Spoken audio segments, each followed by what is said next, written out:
大家好，我哋係心思。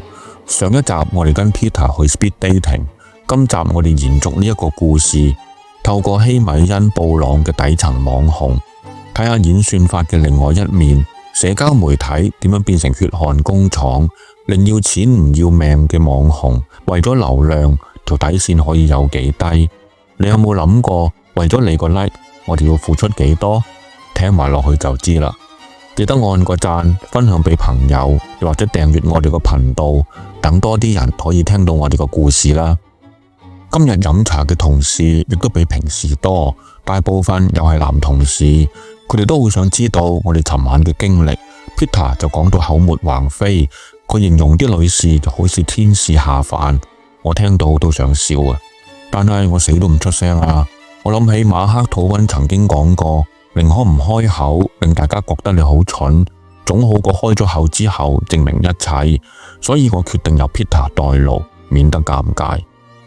諗翻尋晚嘅經歷，啲女士嘅完美背後付出都幾大噶。你想象一下，為咗追流量，佢哋成日都要孭住包10公斤重嘅米喺心口，都幾辛苦噶。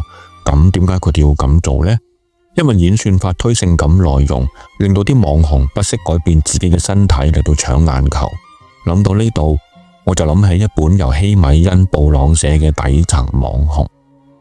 本書話喺網絡嘅世界，要獲得關注，就必須迎合人類最赤裸裸嘅劣根性，例如性感、爭議或者極端內容。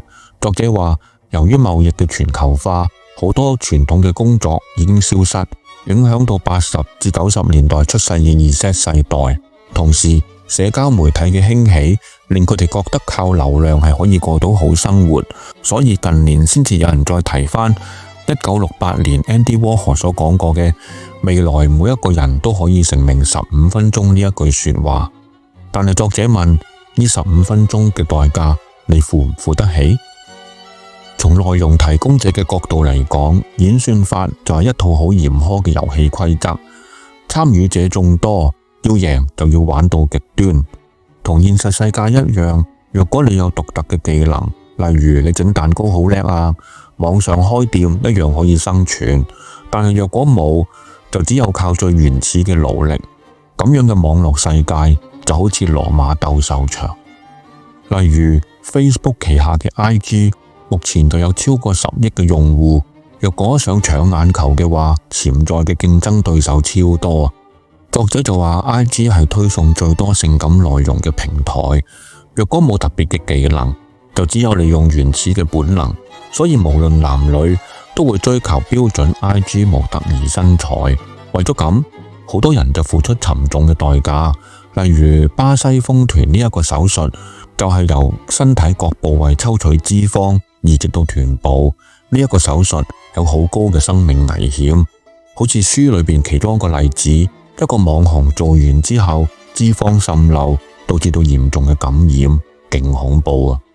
我同你講呢一啲，就係想提一提大家，做手術之前停一停，諗一諗。